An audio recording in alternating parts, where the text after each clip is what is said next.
అందరికీ నమస్తే. Welcome back to our channel. ఈ రోజు మనతో గెస్ట్ గా ఉన్నారు పొలిటికల్ అనలిస్ట్ శ్రీలీల గారు. మేడం నమస్తే. మేడం అంబటి రాంబాబు రీసెంట్ గా ఒక ప్రెస్ మీట్ పెట్టారు. అందులోని కులాల మధ్య చిచ్చు పెట్టే విధంగా ఆయన మాట్లాడుతున్నారు. మరి దాని గురించి మీరేమంటారు? అంబటి రాంబాబు ఈ రోజున కొత్తగా ప్రెస్ మీట్ పెట్టి కులాల గురించి మాట్లాడటం అంటే, కాపు కులంలో పుట్టిన ఆ వ్యక్తి మరి ఆ కులం గురించి గతంలో ఎలా మాట్లాడాడో మనం విన్నాం. ఈ రోజున కొత్తగా అసలు వైఎస్ఆర్సీపీ పార్టీకి, అదేవిధంగా ఆ పార్టీకి మరి అధ్యక్షుడైన జగన్మోహన్ రెడ్డి గారి తండ్రి వైఎస్ రాజశేఖర్ రెడ్డి కులాల కుంపట్లు మొదలుపెట్టింది. కాపు, కమ్మ, రెడ్డి ఇలాగా. అంటే ఎంత దౌర్భాగ్యమైన పరిస్థితి, అంటే ఎంత దారుణంగా ఉంది. ఇంత నీచమైన రాజకీయాలు చేయటం అవసరమా? ఈ రోజున కులాలకి మతాలకి అతీతం పార్టీలు అంటే ఏంటి? ఇప్పుడు తెలుగుదేశం పార్టీ ఉంది, పార్టీకి ఇంకా పేరు పెట్టుకోవటం ఎందుకు? ఇప్పుడు జనసేన ఉంది, ఇంకా పార్టీ ఎందుకు, పేరు ఎందుకు? కులం పేరు ఆపాదించుకునేటప్పుడు పార్టీకి పేరు ఎందుకు? వైఎస్ఆర్సీపీ పార్టీ ఉంది, మరి వాళ్ళు జగన్మోహన్ రెడ్డి గారు ఎందుకు ఆ పేరు పెట్టుకోవటం? ముద్ర వేసుకోవచ్చు కదా. మీరు ఏదో మాట్లాడుతున్నారు కదా, పిచ్చివాగుడు. ఆ పిచ్చివాగుడు ముద్ర వేసుకుంటే అయిపోతుంది. ఎంత నీచంగా దిగజారిపోయారంటే ఈ రోజున మనం రాష్ట్రంలో ఉండి ఒక రాజకీయ నాయకులుగా మాకు అన్ని సంవత్సరాల అనుభవం ఉంది, నా వయసు అంతా, ఇదిగో నేను ఎమ్మెల్యేగా చేశాను, మంత్రిగా చేశాను, మా పార్టీ మొన్నటి వరకు అధికారంలో ఉందని చెప్పుకుంటున్న వీళ్ళందరూ కూడా ఈ రోజున ఇట్లాంటి కులాల గురించి మాట్లాడుతున్నారు చూడండి. అది చాలా దారుణంగా ఉంది. అందులో ప్రధాన భూమిక పోషిస్తున్న వ్యక్తులు వైఎస్ఆర్సీపీ పార్టీకి సంబంధించిన YS Jaganmohan Reddy and batch ఎవరైతే ఉన్నారో వాళ్ళందరూ కూడా. మనం చూసాం సజ్జల రామకృష్ణారెడ్డి అధికారంలో ఉన్నప్పుడు వైఎస్ఆర్సీపీ పార్టీని, మరి ఆ వ్యక్తి సకల శాఖల మంత్రిగా చాలా పనులు చేశాడు. ఆయన మొన్న జాతి, చంద్రబాబు నాయుడు ఆ జాతికి చెందినవాడు, నువ్వే జాతికి చెందినవాడివి అని అడిగితే ఏం చేస్తాడు ఆయన? అంటే జాతి అంటే ఏంటి? మానవ జాతిని ఒకటే అందరం చెప్పుకుంటారు, పశు జాతి, పక్షులు ఇలా ఉంటాయి అన్నీ. ఇంకా ఈయన ఉద్దేశంలో జాతి అంటే ఏంటో మరి ఆయనే చెప్పాల అర్థం. ఈ విధంగా దిగజారిపోయి రోజు రోజుకి వాళ్ళ యొక్క గౌరవాన్ని వాళ్ళు దిగజార్చుకుంటూ ప్రతిక్షణం చేసే ఈ మాటలు ఏమైతే ఉన్నాయో, వాళ్ళ యొక్క ఏదైతే గౌరవాన్ని కానీ, వాళ్ళ మాట తీరు కానీ, వాళ్ళ ఏంటి, వాళ్ళు ఏంటి అనే దాన్ని ప్రతిసారి నిరూపించుకున్నట్లు చేస్తున్నాయి. ఎందుకంటే కాపు కాస్తున్నాడు కమ్మ కులానికి అని చెప్పేసి మాట్లాడుతున్న అంబటి రాంబాబు మాటలు. అయితే మేడం గతంలో చూసుకుంటే వైసీపీ పార్టీలో చాలా మంది అరెస్ట్ అయ్యారు, కానీ దేనికి కూడా వాళ్ళ ఫ్యామిలీ మెంబర్స్ బయటికి రాలేదు. వాళ్ళ ఫ్యామిలీలో ఉన్న లేడీస్ కానీ ఎవరైనా బయటికి రాలేదు. ఏదున్నా బెయిల్, కోర్టులు అని జగన్మోహన్ రెడ్డి చూసుకున్నారు. కానీ అంబటి రాంబాబు విషయంలో మాత్రమే ఎందుకు వాళ్ళ ఇంట్లో వాళ్ళు బయటకు వచ్చి మరి ఇట్లా మన కులం వాళ్ళకి జరుగుతున్నప్పుడు మీరు ఏం చేస్తున్నారు అని ఎందుకు ప్రశ్నిస్తున్నారు అంటారు?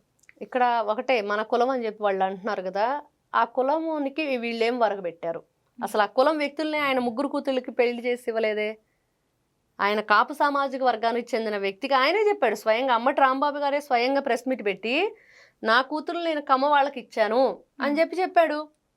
మరి ఇంకా వాళ్ళు బయటకు వచ్చేసి కాపు కులానికి సంబంధించిన అంబటి రాంబాబు అంటే ఆయన ఆ కులం అని చెప్పుకోవడానికి ఆయన ఇష్టపడట్లా. వీళ్ళెందుకు ఆ రంగు పొలవటానికి చూస్తున్నారు? ఏదో లబ్ధి కోసమే వీళ్ళు చేస్తున్నారు, దేన్నో ఆశిస్తున్నారు, ఏదో ఒక చిచ్చు పెడదామని చాలా ప్రయత్నం చేస్తున్నారు. వంగవీటి రంగా గారి విషయాన్ని తీసుకొచ్చేసి ఎప్పుడో ఏదో జరిగింది, తెర వెనక ఏం జరిగింది అనేది ఎవరికి తెలియదు. తెర ముందు జరిగిన ఏదైతే ఆ రావణ కాష్టం ఉందో అది మాత్రమే తెలుసు. ఒక మరణం వెనక ఒక మిస్టరీ మిగిలిపోయింది. మరి దాన్ని ఈ రోజున కమ్మ కాపుల మధ్య ఏదో విధంగా ఇట్లాంటి గొడవలు తెచ్చి ఏ విధంగానైనా ఒక రాజకీయ రంగు పులిమి కుల చిచ్చు రగల్చాలని చెప్పి చూస్తున్నారు. ఇది మాత్రం వాస్తవం. ఎన్ని రకాలుగా మనం దీన్ని విశ్లేషించుకున్నా కూడా దాంట్లో మాత్రం ఒకటే వాళ్ళ ఎజెండా ఏంటంటే, రాజకీయ రంగు పెట్టుకొని ఈ కులాల చిచ్చు పెట్టాలి, ఈ కులాలను ఏ విధంగా రెచ్చగొట్టాలి, ఏ విధంగా మరి కాపు కమ్మల మధ్య రాష్ట్రంలో మనం ఒక చూస్తూ ఉంటాం అప్పుడప్పుడు, ఇదిగో ఈ విధంగా తిట్టుకున్నారని కులాన్ని దూషించి పేపర్లు అప్పుడప్పుడు వస్తూ ఉంటాయి. కులాన్ని దూషించి తిట్టడం వల్ల వాళ్ళ కోపం వచ్చి కొట్టారని. ఇలాంటివన్నీ కూడా ఈ రోజున ప్రతి ఒక్కరు కూడా ఆంధ్ర రాష్ట్ర పౌరులు కానివ్వండి, రాజకీయ రంగంలో ఉన్నవాళ్ళు కానివ్వండి, ఎవరైనా గుర్తుపెట్టుకోవాల్సింది ఏంటంటే, చప్పుడు మాటలు వినటం కానీ, తొందరపాటుగా ఒకరి మీద ఒకరు ఏదన్నా చేయి చేసుకోవటం కానీ, లేకపోతే నోరు జారటం కానీ దయచేసి చేసుకోవద్దు. ఎందుకంటే ఈ రోజున చూస్తున్నాం, ఎంతో తెలివిగా ఉంటున్నాం. ఎంతో సృజనాత్మకత పెరిగిపోయింది, ఎన్నో రకాలుగా ముందుకు వెళ్తుంది, ఏ టెక్నాలజీ వచ్చింది, ఇంత ఉండి కూడా ఇంకా కులాల దగ్గర కొట్టుకునే దాంట్లో ఉంటే ఎట్లాగా, ఇంకా కులాల గురించి ఆలోచించుకుంటూ ఉంటే ఎట్లాగా, ఇంకా ఇట్లాంటి వ్యక్తులు చిచ్చు పెడుతున్నా కూడా ఆ మాయలో పడి మసైపోవటం కరెక్టా? వాళ్ళ మంటలో తగలబడిపోతున్నాం అంటే ఎంత అవివేకంలో ఉన్నాం మనం. ఇంకెప్పుడు మనం ముందుకు వస్తాము?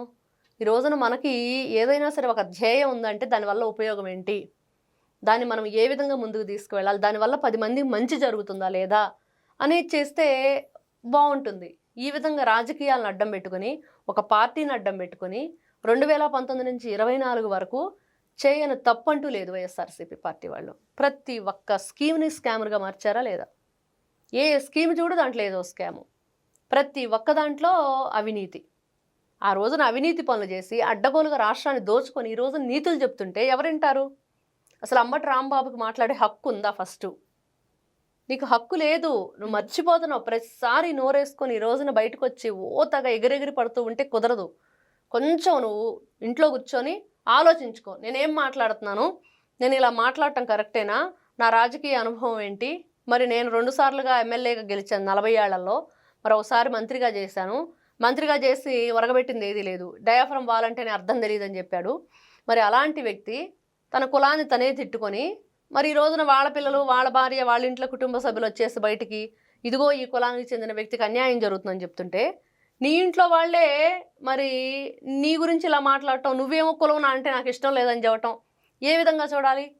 మీ మధ్యనే ప్రపంచాలు ఉన్నాయా? మీకు అసలు పడట్లేదా? మీ ఇంట్లో నువ్వు ఇల్లు చక్కదిద్దుకొని ఆ రోజున ఆ తర్వాత బయట వాళ్ళకి నీతులు చెప్పాలి. ఈరోజు నీ ఇంట్లో వాళ్ళు ఒక మాట, నువ్వు ఒక మాట, నీ నాయకుడు ఒక మాట, తల ఒక మాట మాట్లాడుతూ తలాతోకలేని వ్యవహారం సాగిస్తూ ఉంటే నీ పార్టీ ఏంటి, మీరేంటి, మీరు చేస్తున్న పనులేంటి? నిజంగా మీకు ప్రజల మీద, రాష్ట్రం మీద, అన్నిటి మీద కూడా ఒక గౌరవం కానీ, మర్యాద కానీ, ప్రజాప్రతినిధులుగా మనం ఏం చెయ్యాలి అనే ఆలోచన ఉంటే అసెంబ్లీకి రండి. ఏదైతే మీరు మాట్లాడుతున్నారో నెయ్యి గురించి ఇంకోటి మాట్లాడండి. అసలు కులం అనేది ఫస్ట్ పక్కన పెట్టండి. మీరు రాజకీయంగా ముందుకు వెళ్ళండి. రాజ్యసంఘ అంటే అబ్బే మేము అలాంటి పనులు చేయము, అసలు రాజకీయంగా ఎదుర్కొనే సత్తానే మాకు లేదు, కాబట్టి ఇలాంటి వంకర టింకర వ్యవహారం చేస్తూ ఉంటాము, ఇలాంటి వంకర మాటలే మాట్లాడుతూ ఉంటాం, మా బుద్ధే వంకరగా ఉంది, కుక్కతో ఒక వంకరలాగా మీరు ఎన్ని కర్రలు కట్టినా కూడా ఆ కుక్కతో ఒక వంకర పోదు, తెలుసు కదా. మరి అలాంటి వంకర బుద్ధి కలిగిన వీళ్ళు ఇలానే మాట్లాడతారు. అయితే మేడం, అంబటి రాంబాబు గతంలో ఒకసారి ఎమ్మెల్యేగా గెలిచాడు, ఇంకా ఛాన్స్ రాదేమో అని ముందుగానే జగన్మోహన్ రెడ్డి ఈయనతో రోడ్ల మీద డాన్స్లు వేయించడం కానీ, ఇలాంటి మాటలు మాట్లాడించడం కానీ, అంటే ముందుగానే నేను ఒక బలు పశువులాగా తయారు చేస్తున్నారంటారా? అంటే ఇక్కడ ఒకటేనమ్మా, బలిపశువు అంటే ఆయనకు ఉండాలి ఆలోచన. ఇంత వయసు వచ్చింది, జ్ఞానం మాత్రం రాకపోతే ఎట్లాగా? కనీసం 10 మందిని చూసి వాళ్ళు అనే మాటల కన్నా కూడా అయ్యో నిజమే కదా అనేది ఆలోచించుకోవాలి ఆయన కూడా. మరి వాళ్ళ రెండో అల్లుడు అనుకుంటా ఒక సెల్ఫీ వీడియో తీసి ఇష్టానుసారంగా తిట్టేశాడు ఇతను చేసిన చెడ్డ పనులకి. తన తండ్రికి ఏదో ఆరోగ్యం బాగాలేకపోతే వాళ్ళకి ఎటువంటి ఇంటిమేట్ చేయలేదని, లేకపోతే ఆయన సరిగ్గా వీళ్ళు ఎక్కడా కూడా పాపం అతనికి సంబంధించిన విషయాలు చూసుకోలేదని, మంచి చెడ్డ అని. మరి అలాంటి మీకు చాలా విషయాలు ఉన్నాయి. మరి ఇవన్నీ వదిలేసి ఈ రోజున బలిపశువు అంటే ఎవరు చేస్తారు? బలిపశువు ఎవరు గోతులు వాళ్ళే దవ్వుకుంటున్నారు. జగన్మోహన్ రెడ్డి గారు బలిపశువు చెయ్యాలి అంటే ఆయన అవుతాడా బలిపశువు? ఏమంటున్నాడు ఇప్పుడు? జగన్మోహన్ రెడ్డి గారి మనసు గెలుచుకోవడానికి ఈయనే ఒక గొయ్యి దవ్వుకుంటున్నాడు, ఆ గొయ్యిలో పడిపోతున్నాడు అంబటి రాంబాబు. ఎవరిని ఎవరు బలిపశువులు చేయటం అంటే నీకు జ్ఞానం లేదా, మాటలు రావట్లేదా? అన్నీ తెలుసు కదా, ఏం జరుగుతుందో చూస్తున్నారు కదా. ఈ రోజున మీకై వివేకం తెచ్చుకోవాలి. మీకై ఈ రోజున చూస్తున్నారు ఎంతసేపటికి జగన్మోహన్ రెడ్డి దగ్గర కాపలా కుక్కల్లా పనిచేస్తాము, మేము ఆయన జెండా మోస్తాము, చచ్చేదాకా పార్టీలోనే ఉంటామని చెప్పి వాళ్ళు మాట్లాడుతున్నారు. ఇంకా జగన్మోహన్ రెడ్డి మరి ఇట్లాంటి వాళ్ళు ఉన్నప్పుడు వాడు కూడా చక్కగా వాడుకుంటాడు. యూజ్ అండ్ త్రో అందరికీ తెలిసిన విషయమే. చెల్లెల్ని ఏం చేశాడు చూసాం కదా, వాడుకున్నాడు, వదిలేశాడు. కాబట్టి ఇక్కడ ఆయన బలిపశువు చేస్తాడంటే వాళ్ళే అలా మారుతున్నారు, ఎవరు ఏం చేయలేము. వాళ్ళకి ఒక సంస్కృతి, సంప్రదాయం, కొన్ని కట్టుబాట్లు, ఒక పార్టీకి కొన్ని విలువలు, మరి అదేవిధంగా ప్రజల దగ్గర మనం ఎలా ఉండాలనేది ఏది లేదు వైఎస్ఆర్సీపీ పార్టీకి. ఈ రోజుకి కూడా చూస్తున్నాం, ఏ తప్పు చేసినా సస్పెన్షన్ ఉండదు, ఏ తప్పు చేసినా హెచ్చరిక ఉండదు, వాళ్ళ మీద ఇదిగో డిసిప్లిన్ ఉండాలి, ఇలా ఉండాలి అనేది ఆ రూల్స్ ఏమీ లేవు కొన్ని. అలాంటివి ఉన్నప్పుడు లేనప్పుడు ఏం చేస్తారు వీళ్ళందరూ? ఇలాగే ప్రవర్తిస్తారు. ఎవరిని ఎవరు బలిపశువు చేసేది లేదు. జగన్మోహన్ రెడ్డి గారు సాగినంత కాలం సాగించుకుంటాడు, వీళ్ళందరినీ వాడుకున్నాడు వాడుకుంటాడు. అయితే మేడం ఇప్పుడు మీరు అన్నట్టు ఈయన ఏదైతే చేస్తున్నాడో అవన్నీ ఆయన దగ్గర మంచి పేరు తెచ్చుకోవడానికే చేస్తున్నారు. మరి ఒకవేళ ఇప్పుడు వచ్చే ఎలక్షన్స్ లో ఈయనకి ఛాన్స్ వస్తే గనక ఈయనకి ఎమ్మెల్యే సీట్ ఇస్తారా ఇవ్వరా? ఈయనకి ఇస్తారో ఇవ్వరో కానీ వీళ్ళ అమ్మాయి ఈ మధ్య బాగా ఎక్కువ మాట్లాడుతుంది. ఆ అమ్మాయికి మాత్రం ఇస్తారు అని చెప్పేది మాత్రం వినపడుతుంది. మనం చూసాం ఈ మధ్య కాలంలో ఎవరు ఆ విధంగా వచ్చి బయట మాట్లాడింది లేదు. అంబటి రాంబాబు గారు అమ్మాయి మాత్రం ప్రతిదానికి వచ్చి ప్రతి ఒక్క విషయాన్ని హైలైట్ చేయాలని చెప్పి చూస్తుంది. అంటే ఈ మధ్య వైఎస్ఆర్సీపీ పార్టీలు అందరూ హోమ్ మినిస్టర్ పోస్ట్ కోసం కొట్టుకుంటున్నారు. నెక్స్ట్ హోమ్ మినిస్టర్ నేనేనని. మరి నెక్స్ట్ ఈవెంట్ని వాళ్ళ నాన్నకి ఇచ్చినా ఇవ్వకపోయినా మరి వాళ్ళ కూతురికి ఇస్తారు. మహిళలు అంటే కొంచెం ఉండిద్ది కదా ఎవరికైనా సానుభూతో ఇంకోటో. కాబట్టి దానికోసం ఉంది అనేది వినిపిస్తూ ఉంది. నిజంగా నాకు తెలిసి ఇట్లా కుల రాజకీయాలు చేసే వాళ్ళని ఎంకరేజ్ చేయకూడదు. ఫస్ట్ కులాల పట్ల ఈ విధంగా వ్యవహరించే వాళ్ళకి ఇవ్వకూడదు. కుల కుంపట్లు పెట్టే వాళ్ళకి ఇవ్వకూడదు. రెచ్చగొట్టి మనుషులు కొట్టుకునేటట్లు చేయటం వాళ్ళని అంటే మనుషులు ఒకరినొకరు కొట్టుకుంటే ఎలా ఉండిద్ది? అక్కడ ఎటువంటి ప్రేమ కానీ లేకపోతే ఇంకో ఒక శాంతి భద్రతలు ఉండవు. కాబట్టి ఇలాంటి వ్యక్తులు ఎమ్మెల్యేలుగా ఎలా పనికొస్తారు? అసలు పనికిరారు. కాబట్టి అసలు వాళ్ళ అమ్మాయికైనా ఆయనకైనా ఇస్తే మాత్రం ఎవరు ఓటు అయితే వేయరు. ఇది మాత్రం వాస్తవం. ఎవరు వేయరు, ఎవరు ఎంకరేజ్ చేయరు. ఫస్ట్ కులాల కుంపట్లు మానుకోవాలి. ఆ సంస్కృతి వాళ్ళు ఎప్పుడైతే మానుకుంటారో ఎక్కడైనా సరే కొంచెం కాకపోతే ఆ పోన్లే ఈసారి ఒక సీట్ అన్నా ఇద్దామని అయితే అనుకుంటారు జనాలు. Thank you. నమస్తే.